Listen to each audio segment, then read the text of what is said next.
नमस्कार. यात गोंधळ करू नका या सिरीजमध्ये आपलं पुढचं लेक्चर आहे बघा. न्यायालयांची स्थापना या बाबतीत हा व्हिडिओ असणार आहे. 1862ला कोलकाता, मुंबई, चेन्नई तेव्हा सर्वोच्च न्यायालय कुठे होतं? लंडनला. तर या उच्च न्यायालयांची स्थापना झालेली आहे बघा. सगळ्यात पहिलं उच्च न्यायालय म्हटलं तर 1862 कोलकाता, ज्याची स्थापना 1 जुलैला झालेली आहे.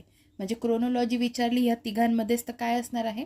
कोलकाता, मुंबई, चेन्नई, KMC असं जरी लक्षात ठेवलं तरी चालेल. अनुक्रमे 1 जुलै, 14 जुलै आणि 1 जुलै, 14 ऑगस्ट आणि 15 ऑगस्ट अशी त्यांची स्थापना डेट आहे. आणि वर्ष 1862.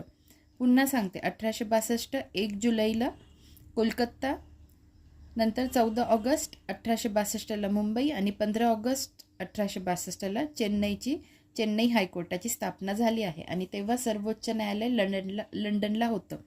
भारतातील पहिले उच्च न्यायालय कोलकाता 1862. त्यानंतर शेवटचं उच्च न्यायालय कितवं? तर आंध्र प्रदेशमधलं 25वं. हे पण खूप महत्त्वाचं आहे.